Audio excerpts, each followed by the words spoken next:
Nous aurons des territoires coulés dans nos veines. Et des amours qui valent la peine. Le loyer mange le salaire, les urgences débordent, les municipalités perdent leurs écoles, leurs médecins, leurs épiceries. Les jeunes partent ou s'épuisent à rester. Nous le savons depuis assez longtemps pour avoir eu le temps de régler quelque chose. Des réformes naissent pourtant, des programmes poussent, des commissions s'ouvrent, publient, se referment.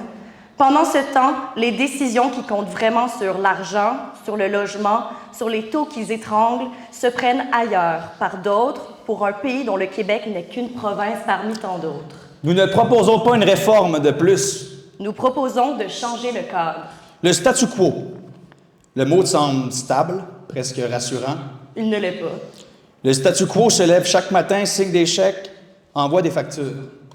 Il décide des taux d'intérêt à Toronto pour calmer une inflation qui n'est pas la nôtre. Il redistribue à Ottawa ce qu'on a payé ici et le renvoie transformé en quelque chose qu'on n'avait pas demandé. Il perpétue encore et encore nos conditions d'existence difficiles. Mettrons-nous à terre ces autoroutes de statu quo? Oui. Pas pour le plaisir de démolir, pour faire de la place à ce qui mérite d'exister. Il y a une différence entre casser et construire.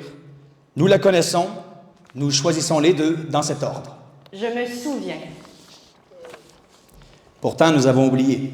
Ou plutôt, on nous a convaincus que nous avons oublié. Parce que du monde découragé se gère mieux que du monde décidé. Ordinaire, comme dirait l'autre. Ordinaire de se réveiller un matin et de ne plus savoir à quelle porte cogner.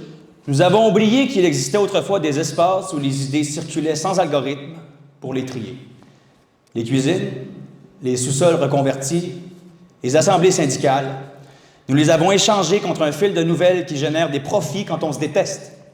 La Révolution tranquille n'avait rien de tranquille. Elle avait décidé, comme l'alouette en colère, que le silence avait assez duré.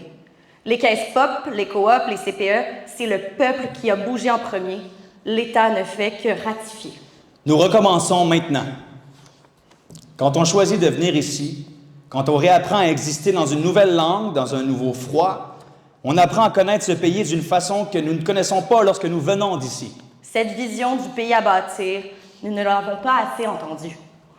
Nous sommes les femmes qui tiennent des communautés entières à bout de bras sans jamais participer aux décisions. Nous sommes les travailleurs levés à 5 heures du matin. Nous sommes celui qui habite à 7 heures de Montréal et qui entend parler d'un projet de pays comme si son bout du Québec n'existait pas. Nous sommes la jeunesse qui ne vote plus parce qu'elle croit que ça ne sert plus à rien. Nous nous invitons dans le chantier, pas dans la salle d'attente. Nous refusons l'idée que la situation actuelle est normale. Nous refusons de confondre gestion et liberté. Nous refusons de continuer d'avaler. Nous n'avons pas peur. Notre pays n'en est peut-être pas encore un, mais c'est l'hiver, et nous, on choisit de le chauffer.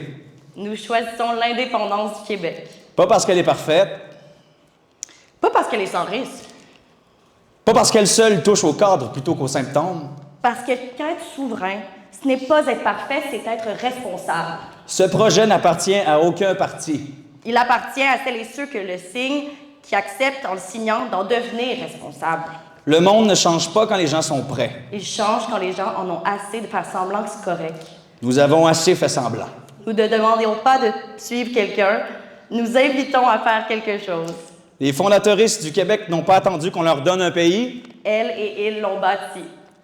Oui, Québec!